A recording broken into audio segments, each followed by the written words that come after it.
Ich kann gebratene Nudeln in Unmengen essen und vor allem mag ich auch, dass die Zubereitung so easy ist. Wichtig ist nur vor dem Braten alles schon mal geschnippelt zu haben. Ich mache das mal und zeige euch die Mengenangaben oben im Bild, aber ihr könnt die auch in der Infobox finden. Ich bin nicht ein Fleischfresser und mache deswegen gebratene Nudeln mit Hähnchen.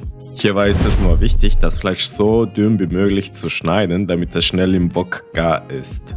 Danach schnipple ich eine Gemüsezwiebel und ein paar Karotten in etwas dickeren Streifen, einfach weil ich die mit ein bisschen mehr Biss nach dem Braten mag. Ihr fragt euch vielleicht, wie ich auf die Idee gekommen bin, mexikanische Zutaten bei gebratenen Nudeln zuzumischen. Die Idee verdanke ich einem guten Kumpel von mir, mit dem ich vor kurzem telefoniert habe. Der meinte zu mir, weißt du Luis, ich koche super gerne deine Rezepte nach, aber manchmal bin ich zu kaputt nach der Arbeit und ich möchte was machen, was schnell geht. Ich habe irgendwie den Eindruck, dass viele Rezepte von dir zu aufwendig sind. Könntest du vielleicht irgendwas kochen, etwas ganz Schnelles, muss nicht mal mexikanisch sein. Du könntest vielleicht andere Rezepte mit einem mexikanischen Twist zeigen. Dem habe ich gesagt, danke Evgeny, guten Vorschlag. Aber in meinem Inneren habe ich eher gesagt, nee, kein Bock drauf. Aber ich muss sagen, dass die Idee gefiel mir immer mehr und mehr. Und vor allem, an dem Abend habe ich mir gebratene Nudeln bestellt und die waren so schlecht, vor allem die Soße, dass ich mir gedacht habe, nee, das muss ich besser machen. Ich nutze diese Quick Cooking Noodles, die man in jedem Asialaden oder in vielen großen Supermärkten kaufen kann. Und was ich gerne mache, ist die einfach 5 Minuten im kochenden Wasser ziehen lassen, weil sie vor dem Braten nicht gar sein sollten. Ansonsten werden sie zu matschig.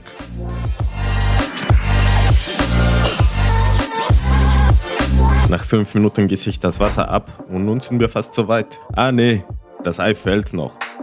Ich mache das natürlich nicht so, sondern ganz normal in der Zeitlupe oder im Zeitraffer.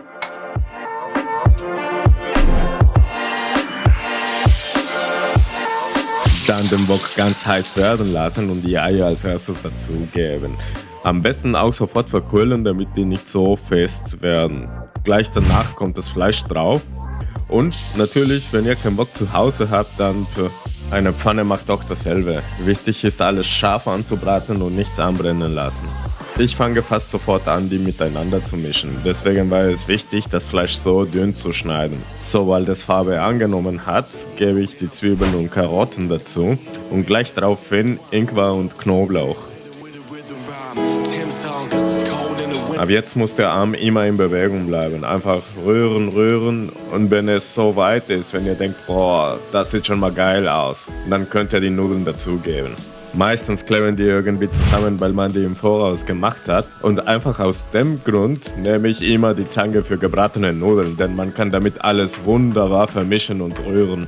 So, jetzt kommen wir zum Würzen. Ich mische einen Teelöffel Salz und weißen Pfeffer bei. Und ein bisschen kontroverser darf er auch sein. Einen Teelöffel Glutamat gehört meiner Meinung nach auf jeden Fall dazu. Einige würden sagen, boah, das ist ein Geschmacksverstärker und ungesund. Aber wisst ihr was? Ich lege Wert auf authentisches Kochen und da es in asiatischen Rezepten viel benutzt wird, dann nutze ich es halt für mich. Wenn ihr nicht wollt, dann lasst es weg. Aber jetzt kommt unsere Chipotle-Sauce zum Einsatz. Was habe ich nicht gesagt, wie man die macht?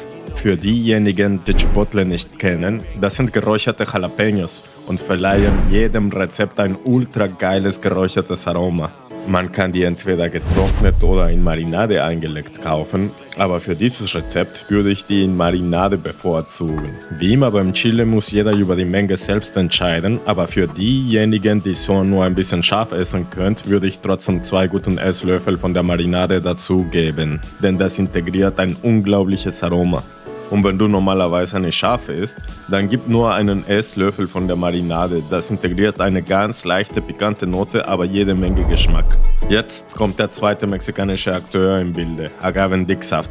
2 Esslöffel füge ich hinzu, um sowohl die Schärfe als auch die Sojasauce zu kompensieren. 5 Esslöffel gebe ich von der Sojasauce dazu. Und wer noch auf süß-sauer Sauce steht, gibt noch einen Esslöffel Essig dazu und bekommt eine mega geile süß-sauer Sauce. Für mich ist die Sauce schon so ohne Essig perfekt. Nach ein paar Minuten Rührarbeit kommen noch die Frühlingszwiebeln und 2 Handvoll Mungobohnen dazu. Und wie ein guter Mexikaner kommt bei mir Koriander drauf gestreut. Die Menge hier ist ganz einfach, entweder verdammt viel oder gar keinen. Bei Koriander gibt es kein Mittelding, man kann es entweder lieben oder hassen. Alles nochmal ganz kurz verrühren und den letzten Touch kommt noch dazu. Ein paar Spritzer Sesamöl. Das fügt einfach eine weitere Geschmacksebene, die alles perfekt abrundet.